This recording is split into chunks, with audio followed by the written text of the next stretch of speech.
Shalom, shalom, bem-vindos para o início do livro de Vaikra, de Levítico, né? Então, nós estamos na 24ª Parashá, com esse nome Vaikra, e ele chamou, né? Ele abrange Levítico, Isaías e Hebreus, além de outros livros, entendendo o significado espiritual dos sacrifícios, né? Essa porção de hoje nos dá uma clareza de entendimento, porque realmente é um livro profundo, né? A respeito da parte sacrificial, né? Mas esse estudo de hoje vai dar uma boa clareada na mente, nossas mentes, sobre o entendimento do lado espiritual de cada sacrifício. Vamos fazer uma breve oração. Eterno de Israel, louvamos o Teu nome pelo Shabat e pelas vidas preciosas que estão aqui. E dependemos de todas as coisas, nós dependemos de Ti, Eterno. Está escrito, sem Ti, nada podemos fazer. Envolve-nos a cada um de nós, Eterno, debaixo das Tuas asas. Derrama Teu óleo fresco sobre mim e que não fale eu, mas que Tu fales através de mim, para que todos nós cresçamos, possamos entender, né, os princípios, os fundamentos, a parte espiritual da Torá, que é espírito e vida, e te agradecemos, Beshem Yeshua, amém. Amém. Um breve resumo, então. Fala dos holocaustos, das ofertas de manjares, os sacrifícios pacíficos, Shelamim. Os sacrifícios pelos pecados de ignorância dos sacerdotes, os sacrifícios pelos pecados por ignorância da congregação, os sacrifícios pelos pecados por ignorância de um príncipe, os sacrifícios pelos pecados por ignorância de qualquer pessoa, o sacrifício pelos pecados ocultos, o sacrifício pelo sacrilégio, e o sacrifício pelos pecados de ignorância, e o sacrifício pelos pecados voluntários. Então, não se preocupem, eu não vou falar de todos eles aqui, porque é muita coisa, precisaria muito tempo, né? Então eu vou abranger,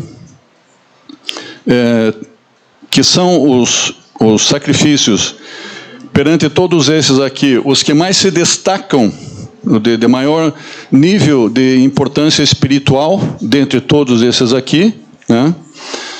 Seriam esses 3 sacrifícios aqui, ó. Ola, Shelamim e Hatat. Então, o significado espiritual dos sacrifícios e ofertas de animais. Há três ofertas básicas. Elas não são como um carro de luxo, elas não são como maçãs, como coisas comestíveis, frutas, e também não são como edifícios ou prédios. Apenas são coisas que não têm nada a ver umas com as outras. Elas só...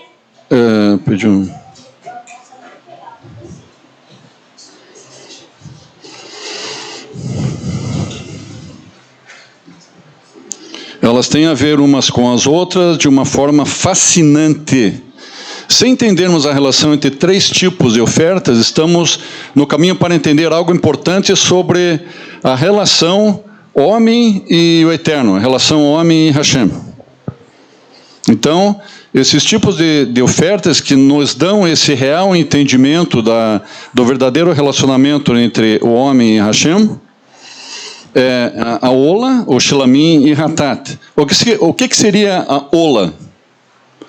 Às vezes traduzido como Ola, uma oferta queimada, mas não é uma boa tradução, simplesmente uma oferta queimada. Na verdade, significa uma oferta que é oferecida para cima. Ola é aquilo que sobe para cima, né? Aproveitando essa questão do entendimento do Ola, que é para cima, é só para lembrar os irmãos também que aquela tradução que nós vemos em algumas Bíblias como novo nascimento, não é realmente novo nascimento, né? É uma maneira simples de se entender, você colocar lá novo nascimento, como nascer de novo, né? Mas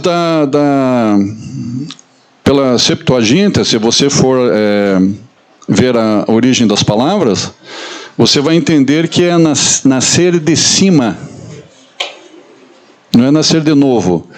Então, o entendimento correto é nascer de cima, assim como essa oferta é uma oferta que é para cima, para elevar, elevação. Ola significa elevação, né? Essas coisas são muito importantes a gente entender. No final, as coisas vão ficar bem claras por que ela se eleva, né? Segundo item ali, o Shelamim, que significa uma oferta de paz, ou talvez uma oferta de integridade, porque Shelamim, na essência, não significa uma oferta de paz. A palavra Shelamim, ela não quer dizer literalmente paz, né? Ela quer dizer integridade, totalidade, algo que é pleno, algo que é perfeito. Como assim, Roche? Vou dar um exemplo para vocês. A palavra, por exemplo, Yerushalayim. Yerushalayim. Yeru significa fundação. Fundação ou cidade, por exemplo. É fundada uma cidade em tal lugar. Então, essa fundação, quando se faz as sapatas e os pilutis ali naquele local, isso que é Yeru. Yeru. Daí Shalayim vem de Shalem. Shalem é algo que é pleno, perfeito, íntegro e que é completo. Plenitude. Então, a cidade daquele que é pleno e perfeito. Baruch Hashem. Agora a gente entende as coisas, né? Então, uma oferta de integridade, de plenitude, de totalidade. Muito interessante isso aí. Um Shalem é compartilhado, a carne é comida, parte dela é comida pelos Kohanim, os sacerdotes no templo, e parte é comida pelas pessoas que trazem oferta, os donos da própria oferta. E parte dela é oferecida no altar. Daí vamos para o terceiro item, que é Hatat, né? Oferta do pecado. Quando você transgride algo na Torá, inadvertidamente, e é um pecado significativo o suficiente, então a oferta pelo pecado é trazida. Parte dela oferecida no altar, mas o resto é comida exclusivamente pelos Kohanim, não pelos autores do pecado, né? E sim os Kohanim que comem essa oferta. O autor dela não come. Então, mas, Rocha, parece que não ficou muito claro, assim, as coisas, né? Me deu uma clareza de 50% que se falou. Então, agora nós vamos terminar a Parashá, mas vocês vão ficar com uma clareza de 100%, Baruch Hashem. Entendendo a oferta pelo pecado, vamos começar a esmiuçar as coisas. Agora, nós começamos de trás para frente, né? Ola, Shelamim e Hatat, e agora nós começamos com Hatat. Pense no primeiro pecado, que foi comer da árvore do conhecimento do bem e do mal. Havá foi lá e comeu, cremos, né? Cresce, entende-se, que era uma vide, era uva. Então ela envolvia uma espécie de consumo ilegal por parte de Adão e Havá. Eles comeram o que não deviam comer. Então, nesse Hatat, devolve-se algo para ser comido pelos Kohanim, que representam o Hashem aqui. Sabemos que as Parashot, que o Mishkan, tipifica uma espécie de recriação humana no Jardim do Éden. Preste atenção nesse detalhe aqui, ó. Sabemos que as Parashot e que o Mishkan, através das Parashot, que o tabernáculo de Moisés tipifica uma espécie de recriação do Jardim no Éden. Esse Grifem essa frase aí, bem interessante. Estando no jardim do Éden pela primeira vez, transgredimos comendo do fruto proibido, e agora aqui estamos oferecendo comida, essencialmente para ser ingerida de volta pelos representantes de Hashem, nesse novo jardim que seria o tabernáculo, o Mishkan. Então, esse entendimento é muito importante que a gente tenha do porquê, né? O porquê do Mishkan, que o Eterno quis lá do alto do Sinai, quando Moisés ficou dentro daquela nuvem, aquele momento, daqueles 40 dias, né? No final dos 40 dias, onde a Torá foi revelada, o Eterno quis trazer aquela situação lá do alto do Sinai, ele quis trazer para o Mishkan, no lugar plano lá no deserto, na base do monte, né? Transferir aquela situação para o Mishkan, né? Para perto de nós, para perto do homem. Por isso que o perfeito Mishkan, Yeshua, ele também veio, ele não ficou lá longe, ele veio e vai voltar para ficar perto de nós, no nosso meio. Além dele estar nos nossos corações, né? Baruch Hashem. Então, estamos no jardim do Éden pela primeira vez, transgredimos comendo do fruto proibido, e agora aqui estamos oferecendo comida, né? Nesse novo jardim que é o tabernáculo. Parece uma espécie de olho por olho aqui. Pense no que é uma transgressão. Pense até na palavra transgredir. Preste atenção aqui agora e grifem. Grifem esse entendimento que eu vou passar para vocês agora aqui. Grifem, porque todos nós vamos ter que lembrar disso no final, que é bem interessante. Transgredir, a palavra trans significa cruzar, você passar sobre um limite que você não deveria passar, você cruza, você passa por cima daquele limite que você não deveria passar. Esse é o entendimento de trans, né? Isso sugere que em qualquer transgressão há uma invasão na travessia daquela linha, uma travessia de fronteira, você invade, você tinha que ir até a linha e parar ali, né? Vamos dar um exemplo aqui do mapa mundi. Eu tenho ali na minha sala, na minha mesa, tem um globo, mapa mundi. No mapa mundi há limites naturais, mas geralmente são limites políticos. Supomos que só você e eu, duas pessoas, neste mundo, estamos no mundo, parte do mundo será meu domínio e outra parte será domínio da outra pessoa. Riscamos as linhas, definindo aqui é meu e aqui é teu. Definimos linhas de divisões das áreas. Daqui para cá, dessa linha pertence a mim, daqui para cá pertence a você. Duas pessoas. Mas agora perguntamos, pensando em nós e em Hashem. Você diria que há algo no mundo que é domínio de Hashem? Você pergunta, há algo no mundo que é domínio de Hashem? Ou você diria que tudo está... Não, Hashem está fora disso. Isso aqui é meu, dessa linha para cá é meu, e da linha para cá é da outra pessoa. Hashem está fora disso. Então, não é bem por aí, irmãos. O mundo pensa assim. O mundo pensa bem assim. O mundo sem Hashem. Deixa eu voltar aqui.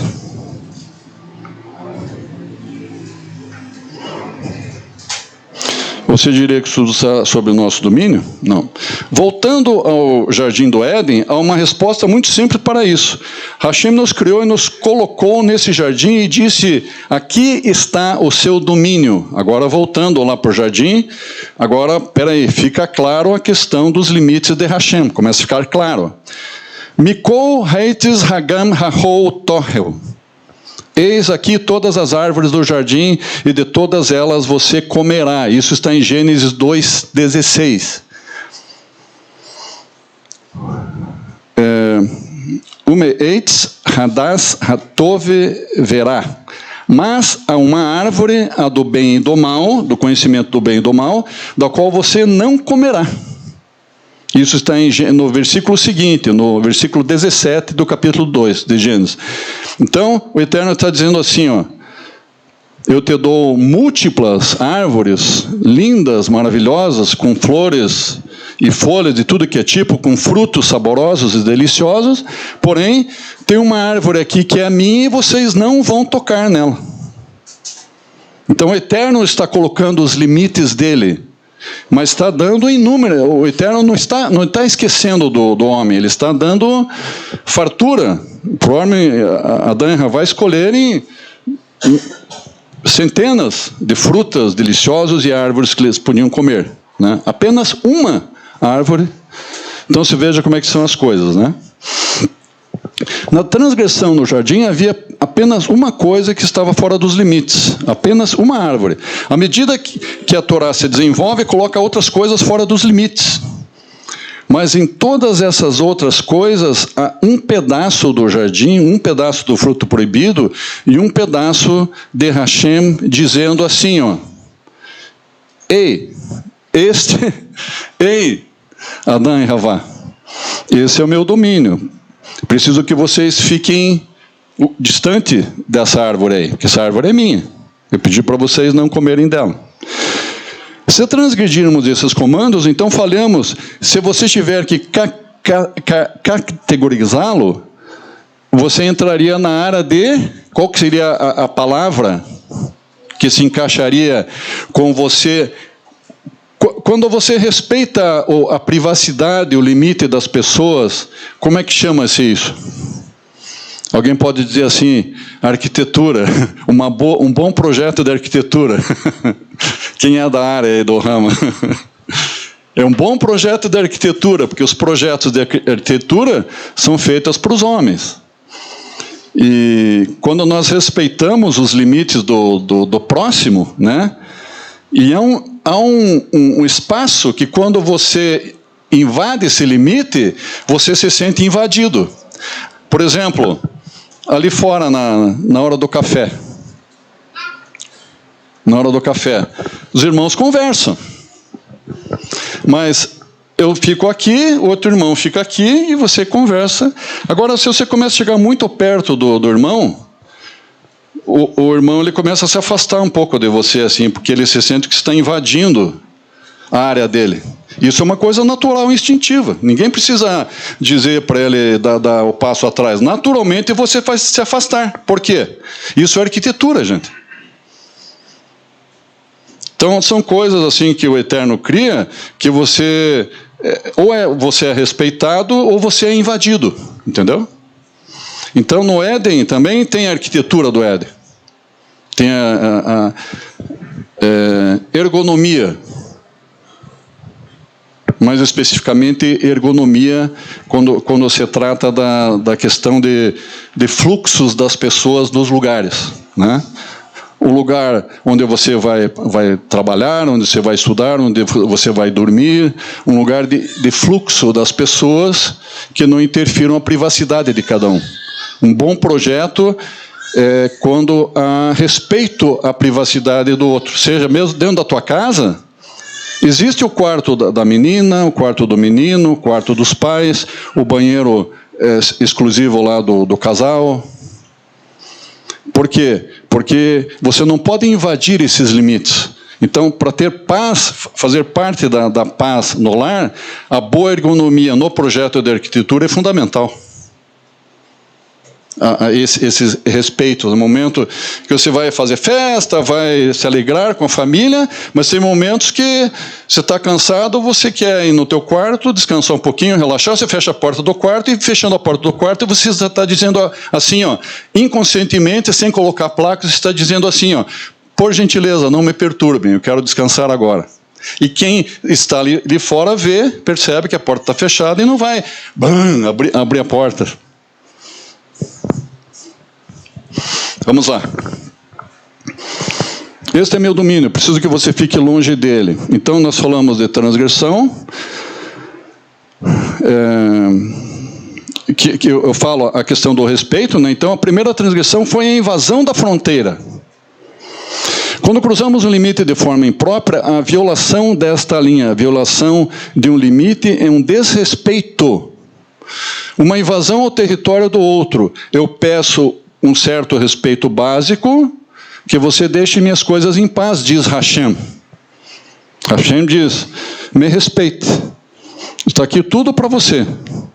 Pode escolher. Mas daqui para cá, você não pode vir. Isso aqui é meu, me respeite. Então, uma prova que Hashem faz com os filhos dele, com o servo dele, para que haja o quê? Obediência. Isso aqui já é princípio da Torá. Porque esse limite, queira ou não, está falando da cerca da Torá. A Torá, você tem plena liberdade nela, mas se você pula a cerca da Torá, você corre perigo. Entendeu? Então, queiram ou não, esse fator, eles pularam a cerca da Torá, quando você invade esse limite. Então, desrespeito, uma invasão ao território do outro, eu peço tal. Pedimos isso em nosso relacionamento, entre nós e Hashem não fica diferente nisso. Pedimos isso em nosso relacionamento, que eu acabei de exemplificar para vocês, a questão da ergonomia em arquitetura, né? E o Eterno também tem isso no projeto dele, né? Porque a arquitetura veio depois. O Eterno primeiro criou todas as coisas, mas o princípio vem do Eterno, porque Ele é um Deus de ordem e Ele quer o melhor para nós. O mínimo que a gente pode nos pedir é respeito. Aqui está a minha árvore, por favor, não coma dela e não invada essa árvore, não toque nela, não chegue nela, não coma. Comer da árvore de Hashem é falta de respeito, e o modo como espiamos isso é: olha, o mínimo que posso fazer é dar a ti algo do meu domínio e oferecê-lo aos Kohanim. Como você vai sair dessa situação? Como que você vai solucionar essa questão? Então, os Kohanim consomem o Hatá, a oferta pelo pecado. Portanto, o respeito é um fator de relação entre o homem e Hashem que funciona. Muito bom. Mas tem mais. Não é a única coisa. A vida não é apenas respeitar Hashem. Há uma outra coisa pela qual podemos nos esforçar também, e é aí que entra o Shelamim.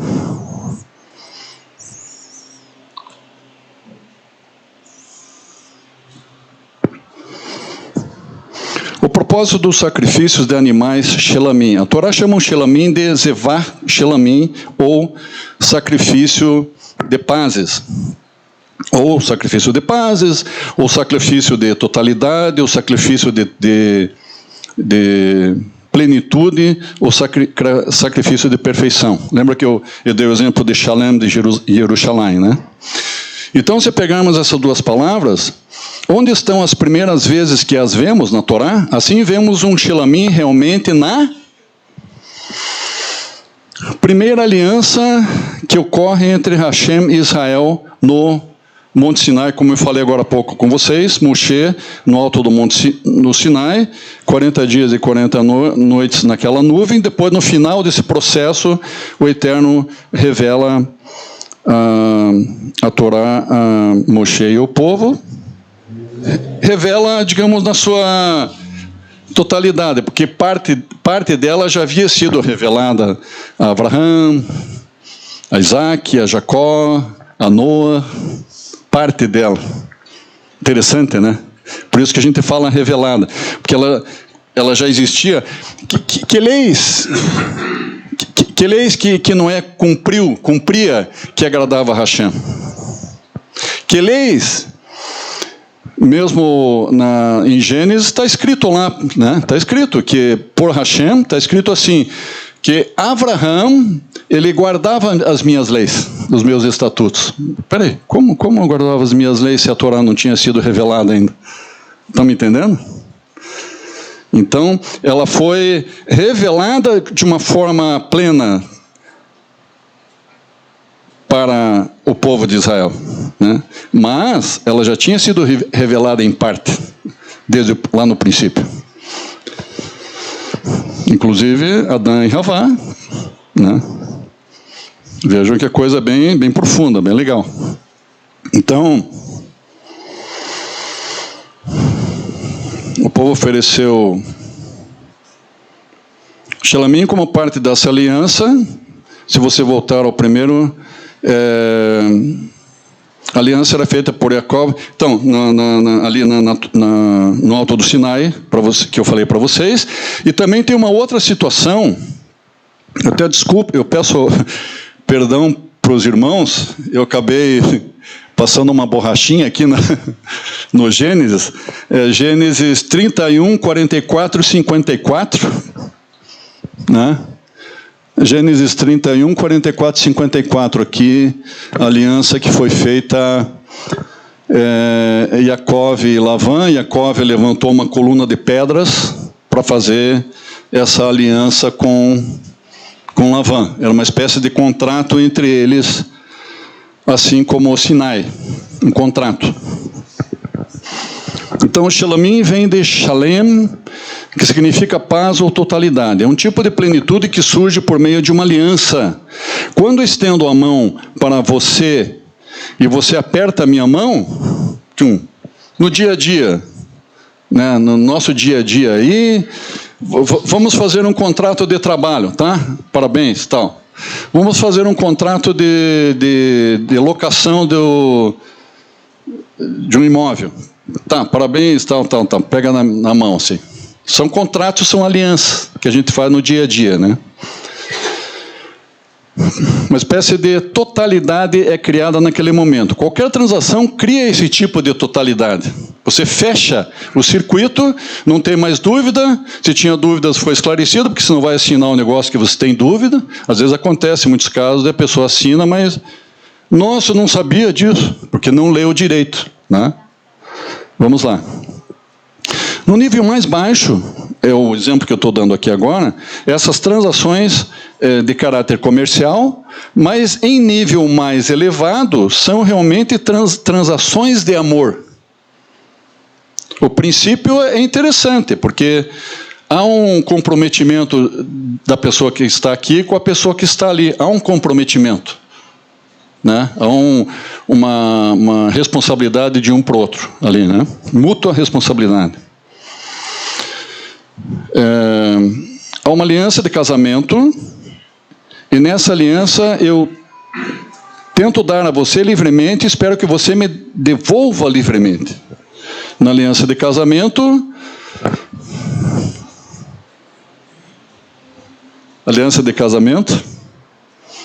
minha aliança está escrito aqui, Ani ledodi vedodi li. Está escrito em hebraico aqui. Ani ledodi vedodi li. Tem dupla função. Eu sou da Estela e a Estela é minha. Eu sou de Hashem e Hashem é meu. Eu sou da Estela, ela tem direitos da minha pessoa para ela e vice-versa. Um é do outro, né? Um é do outro. Aliança. O que é meu é teu, o que é teu é meu. Esse é o princípio da aliança, né? Quando fazemos convênios, festejamos, celebramos o tipo de plenitude que vem com o convênio. É isso que celebramos de uma festa de casamento. Então, estamos celebrando um contrato. O contrato que foi feito... Qual o maior contrato que já existiu até hoje, queridos? De casamento? Que no casamento, o Pedro tem, na Ketubá, né? Chama-se contrato de casamento, Ketubá. Qual que é a maior Ketubá que já existiu e eu acho que não vai existir outra? A maior Ketubá que já existiu em todos os tempos, queridos. É bom que vocês não esqueçam disso, é que vocês guardem para sempre. Qual que é a maior Ketubá que já existiu? Chama-se Torá. Contrato de aliança de Hashem com o povo hebreu. O que aconteceu na outorga da Torá foi esse contrato de casamento. Por isso que muitos... o entendimento, quando nós celebramos um casamento judaico com a Rupá, é como se a Rupá fosse o Monte Sinai, naquele momento ali, aquela nuvem cobrindo Moshe, no momento do casamento. É como se fosse uma espécie de um Mishkan, que o Mishkan é um pedaço do Sinai, é como se fosse o Sinai no deserto, no chão, no plano, né? Não no monte. Então, a Rupá é como se fosse o Mishkan, uma parte do Sinai ali no casamento, né? Fantástico, muito lindo isso, muito lindo e muito profundo, né? Então, nós estamos celebrando um contrato. O Shelamim é sobre uma relação diferente de respeito. Isso trata-se da relação do amor, Baruch Hashem, relação do amor. A relação de construir uma aliança com Hashem. Então, se voltarmos a essa ideia de limites, quando dissermos que é uma parte do mundo que Hashem deu às pessoas e depois uma parte do mundo que Hashem reserva para si mesmo, o paradigma... O que é hoje paradigma? Paradigma parece uma palavra que é uma coisa oposta, uma coisa estranha, oposta. Não, é o contrário. Paradigma é um modelo. Aquilo é um paradigma para a tua situação lá do teu trabalho. É um modelo para a tua situação do teu trabalho, que vai ser positivo para você, né? Ou negativo. Mas é um modelo. No caso da árvore do conhecimento, você pode dizer um Shelamim, é basicamente bom. Vamos compartilhar. Talvez Hashem, eu pudesse dar algo de meus limites a ti. Eu estou falando com Hashem agora, né? Talvez Hashem, eu pudesse dar algo de meus limites a ti, espero que tu me dê algo de volta. De fato, esse compartilhamento se manifesta dentro do próprio Shelamim, do modo como ele é consumido. Como ele é consumido? Ele é compartilhado. Parte dela é consumida pelos donos do Corban, e parte dela pelos Kohanim, e parte dela é queimada no altar. Então há um compartilhar, né? E disso que trata um contrato, uma aliança, sobre compartilhar. Então, o contrato e as alianças, o que é meu é teu, e o que é teu é meu. Se compartilha.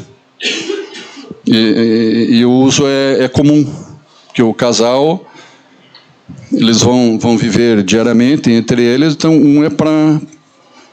Esse compartilhar de bens é um para ajudar o outro. Significado dos holocaustos.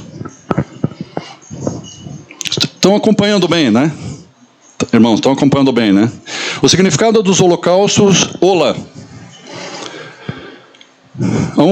Há um último tipo de Corban e representa o extremo oposto dos outros. Não porque falhamos em algum tipo de respeito a Hashem ou de nossa obrigação básica para com o Eterno.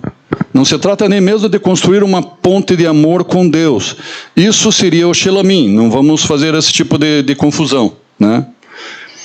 Mas agora vai ficar, daqui para frente, vai ficar bem claro para todos nós a questão do Ola, que seria outra coisa. Trata-se de admiração. Um passo mais alto até do que aquele entendimento que nós temos do amor, né? Que eu acabei de falar aqui.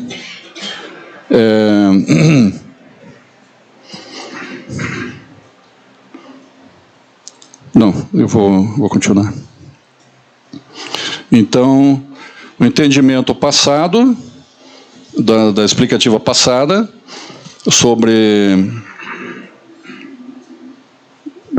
que ficou muito forte para a gente, assim, a questão do amor, de compartilhar, né? O que é meu é teu, o que é teu é meu. Mas, agora é algo além disso. Além, simplesmente, da palavra amor. Não se trata nem mesmo de construir uma ponte de amor, né? Ola é simplesmente devolver tudo. Você devolve tudo. Você não fica, tipo, o que é meu é teu, mas o que é teu é meu. Não, você não, esse meu, você abre mão também, não fica com nada. Então, ola é devolver tudo inteiramente consumido no altar. Preste atenção. O primeiro ola da Torá, agora nós vamos entender melhor, é quando Hashem disse a Abraham: dê-me seu filho, seu único filho, aquele que você realmente ama. Isso está em Gênesis 22, 2. A única coisa que você tem, era o que mais precioso, né, tinha Abraham. Vemos como inverso da árvore do conhecimento, né? A questão de você invadir a linha e depois a questão de você, tipo a aliança, o que é meu é teu, o que é teu é meu. É bem diferente dessas duas situações, né? Se a árvore do conhecimento é quando nós pegamos de forma ilegal e imprópria algo do eterno, do seu domínio, a ola é quando oferecemos voluntariamente nosso algo especial, algo que por direito deveria ser mais meu, e eu ofereço isso de volta para Hashem. Você não fica com nada. Você abre mão. Você abre mão. Então, essa situação do ola é totalmente diferente das primeiras duas situações, das duas primeiras ofertas. Então, qual que é o exemplo disso? Bem claro na Torá que nos dá esse exemplo aí. A Akedah, que Akedah, o significado da palavra Akedah é amarração. Você veja como a Torá é sábia, né? Porque poderia estar escrito ali o sacrifício de Isaac, né? Um corban. Não, está escrito a verdade. Porque não, se fosse escrito um corban de Isaac, seria um engano. Não houve o sacrifício de Isaac. Ou estou enganado? Para Hashem, que viu o coração de Abraham, ele considerou que sim, que ele viu o coração sincero de Abraham, né? Mas na íntegra não houve sacrifício. Não houve derramamento de sangue de Isaac. Mas houve a amarração dele. Ele foi amarrado e ele deitou lá sobre o altar.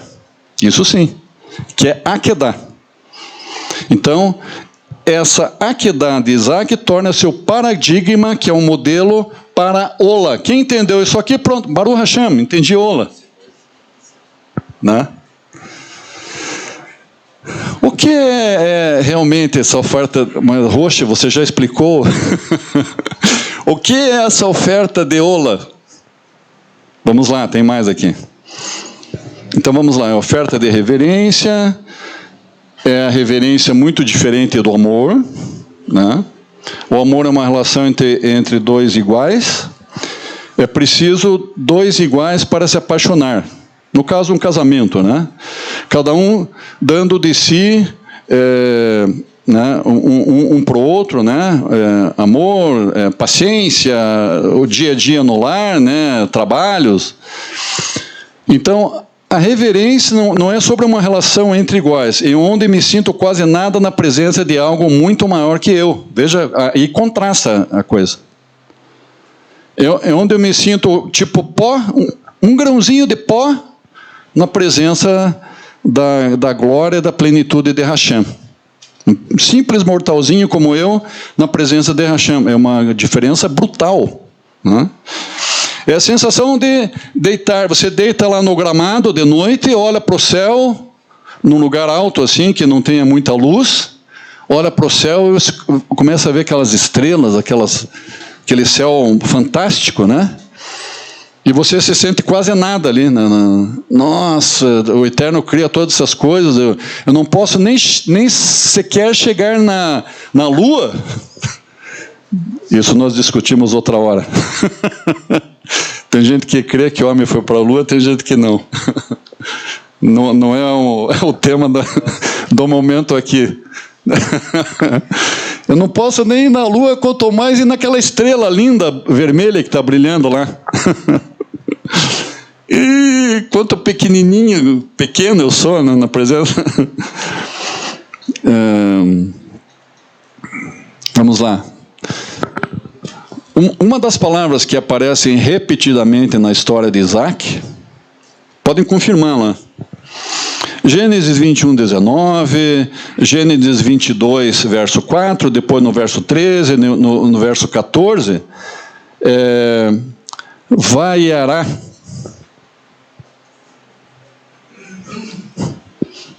No cantinho lá em azul, lá. Vaiará. E viu. Então, se repete na história ali, na relação de Abraão com Isaac, a história de Isaac, Abraão, né?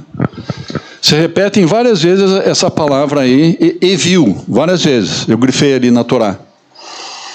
Yud Resh Aleph. Então, Yud Resh Aleph, na história de Isaac, pode significar uma de duas coisas. Pode significar a palavra ver. Uma e outra vez, Abraão vê coisas. Pode significar literalmente ver com os olhos. Só que preste atenção num detalhe que eu vou falar aqui agora. Abraão, ele estava, ao mesmo tempo que ele estava assim, tremendo na base, porque o Eterno disse para ele: vai, Abraão, até o monte de Moriá e entrega teu filho em sacrifício para mim. Ele estava tremendo assim, ó, de madrugada, indo até Moriá. Mas ao mesmo tempo, ele cria piamente que se ele fizesse isso, dali uns minutos ou de uma forma automática, Isaac iria ressuscitar.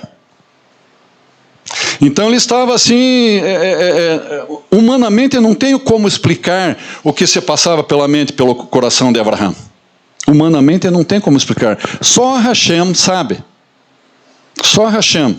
Porque ele estava assim: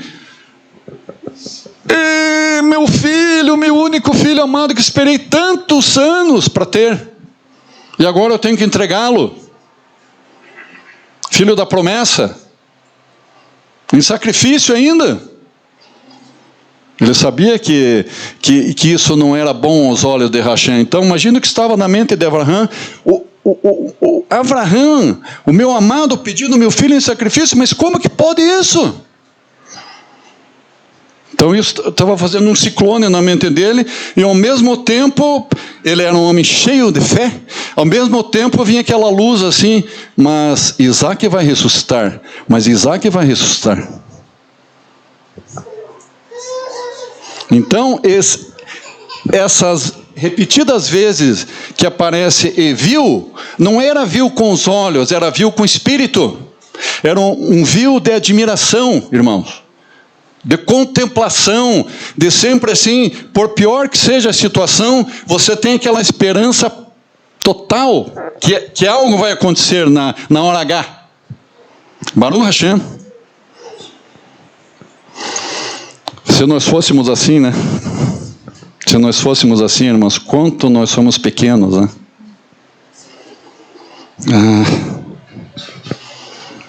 Então, na verdade, esse Eviu, ele admirava, ele estava admirado, contemplando as obras e a sabedoria de Hashem.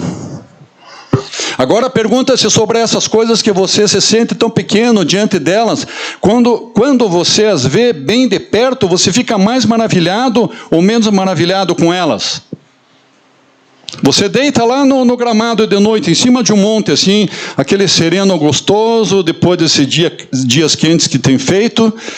Aquele sereno gostoso, aquele frescor, você admirando aquilo. Mas você olha para aquele céuzão. Puxa, se eu pudesse ver mais de perto ainda, se eu pudesse ver essas estrelas da lua. De novo falando de lua. Vamos lá. Se a gente pudesse ver tudo de mais perto, você fica mais maravilhado ou menos maravilhado com elas? Presta atenção agora aqui. Agora nós estamos indo para a parte final aí. Grudem. Não percam nada agora. Grudem. Fiquem bem atentos. Portanto, a resposta é: você fica mais maravilhado ou menos maravilhado? Naquele momento que você está no monte, lá deitado na grama, eu coloco um telescópio Hubble na tua frente. Bum! Nossa, que espetáculo, que maravilha! Você vendo através dos olhos do Hubble, né? Se fica realmente, a resposta aqui é: depende do quê? Vamos lá, vendo mais de perto. Então você não quer ver muito de perto, porque você não vai ficar maravilhado, mas se for algo que você deveria admirar. Vamos lá, olhe para uma célula humana de longe. Uma célulazinha, mas onde que está, Roxa, a célula? Nem estou vendo. Tão pequena, tudo bem. Então, agora eu vou colocar essa célula num super microscópio eletrônico, aí né? Bam, bam, bam. Super microscópio eletrônico. Então, essa célulazinha que você não via a olho nu, ela fica do tamanho da cidade de São Paulo. Você vê tudo, detalhes, todos os elementos que tem na célula, todo. Eu não sou expert em área de biologia, por isso eu não cito as nomenclaturas corretas aqui. Você vê todos os detalhes, cores, né? Tudo que está acontecendo ali dentro da célula, detalhes por detalhes, tintim por tintim, quando você vê através de um microscópio. Ela fica enorme e complexa. Olhe para o universo, as estrelas e as galáxias através do Hubble, que eu já falei para vocês. Fica impressionante, né? Podemos simular um tipo de amor por Hashem. Olhe, não desgrudem daqui agora. Não. Podemos simular um tipo de amor por Hashem, que esse é o penúltimo slide. Estamos já no... Nós podemos simular esse amor e fingir que ele é igual a nós. Fingir que Hashem é igual a nós. E é um tipo de amor que podemos dar a Hashem, porque de certa forma somos meio iguais. Tipo assim, veio Yeshua, né? Muitos olham para Yeshua e dizem: não, Yeshua não passa de um profeta, um simples profeta. Não é nada além mais que isso. Que tristeza, né? A pessoa pensar assim. Então,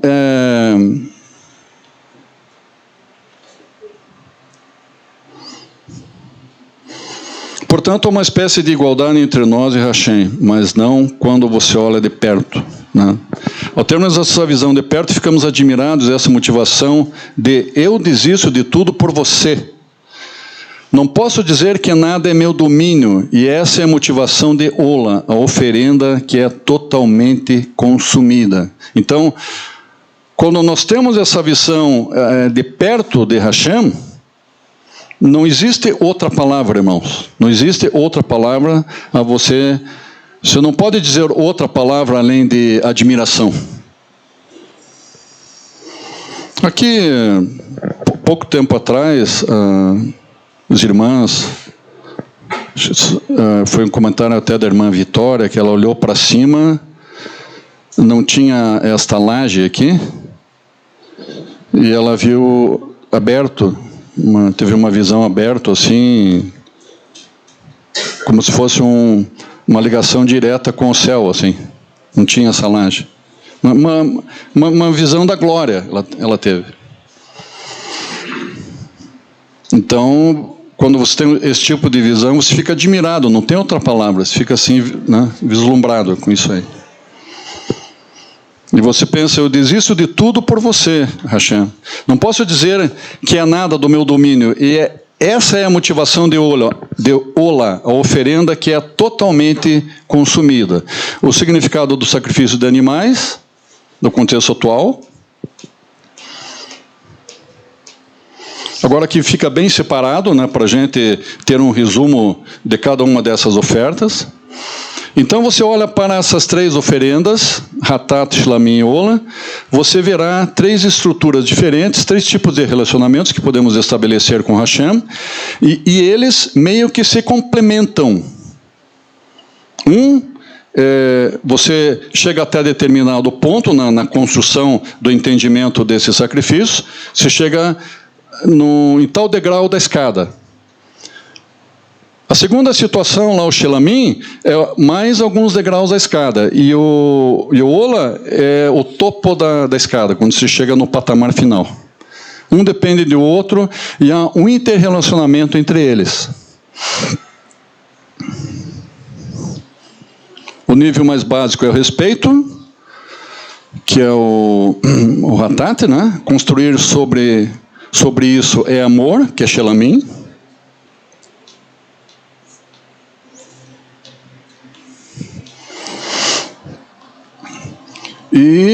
E construir sobre isso ainda é a admiração.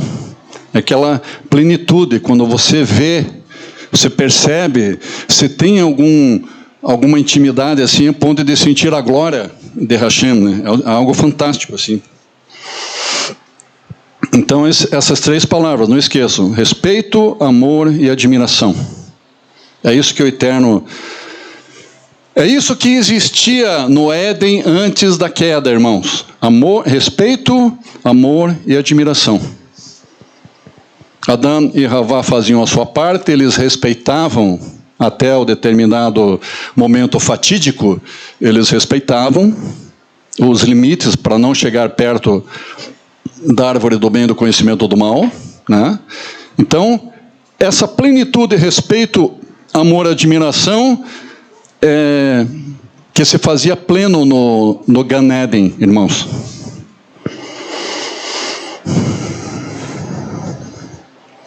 Então, vem o Ola,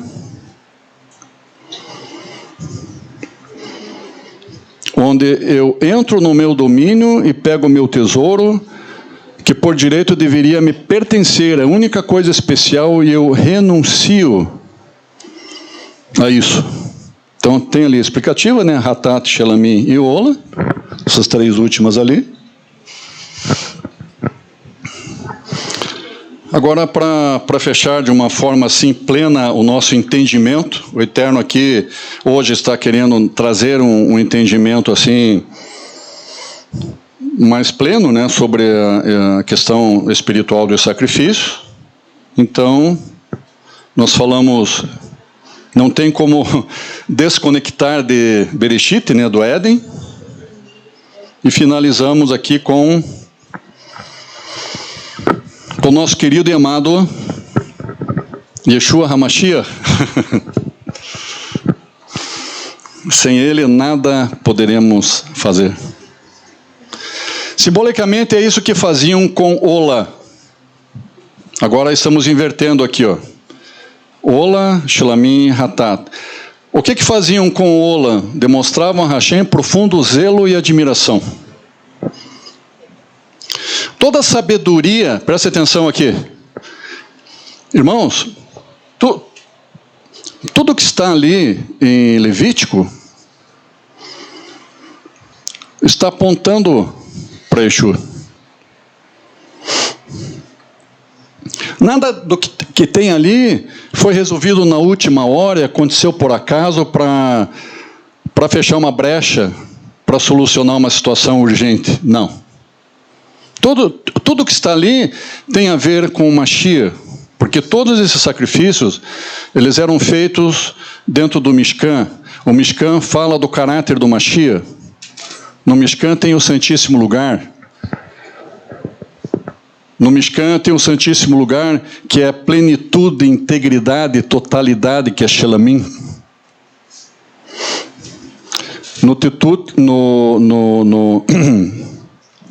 Desculpem, irmãos.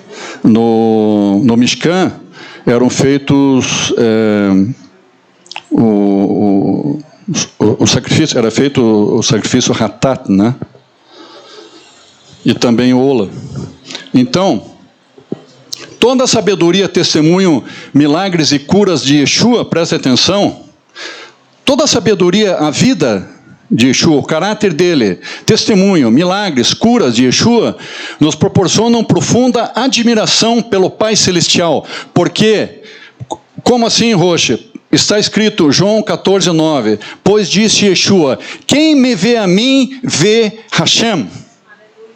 Baruch Hashem. Então está diretamente ligado com Ola. Simbolicamente é isso que faziam com um Shelamim. Estavam construindo aliança de paz e de amor, e de plenitude, e de totalidade, e de integridade, irmãos. Fala de amor, né?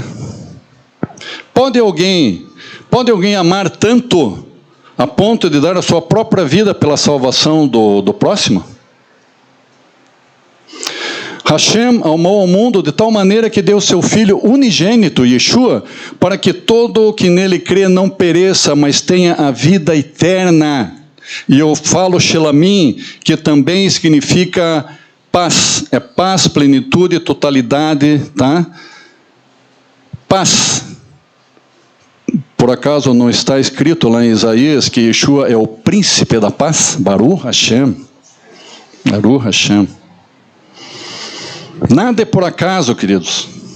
Nada é por acaso. Tudo se interliga ao Mashiach.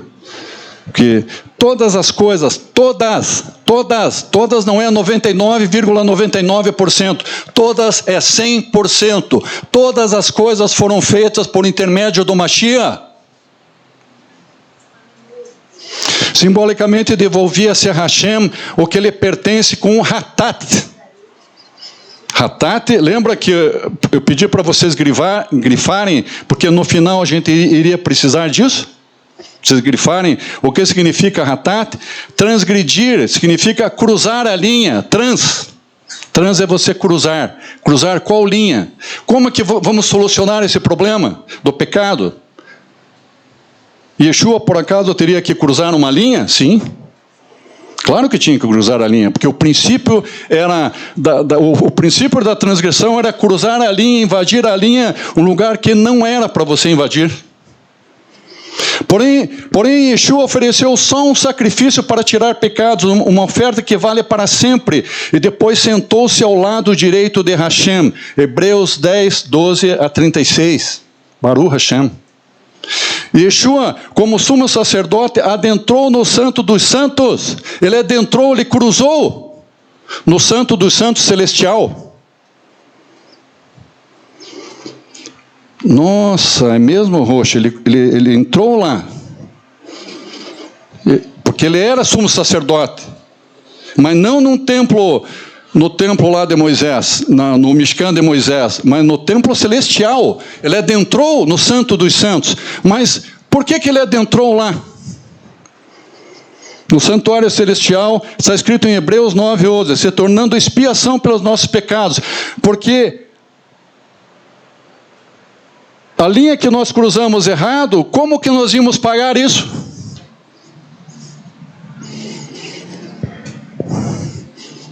De que forma a gente ia tirar dólar, euro, ien, real para pagar isso? Ou barras de ouro e prata? Nós não tínhamos como pagar isso, irmãos. Hashem adentrou no Santíssimo Lugar e ele cedeu, pagou alto preço. Ele cedeu ele mesmo, que não tinha nenhum pecado, nenhuma mácula, para pagar todas as nossas dívidas. Baruch Hashem. Mas ele cruzou, ele entrou no Santo dos Santos. É como Adão, o Adão certo, o Adão que não pecou, voltasse para o Éden e continuasse a viver uma vida santa lá no Éden. E essa atitude de Yeshua está nos possibilitando nós voltarmos para o Éden e termos essa plenitude com Hashem, queridos, porque o preço é muito alto do pecado, mas Hashem Yeshua conseguiu pagar. Mas juntas essas três ofertas eram fundamentais para o relacionamento do homem com Hashem. Porém agora em Yeshua nós, completa a frase, nós respeitamos, amamos e admiramos Hashem. Baruch Hashem. Baruch Hashem.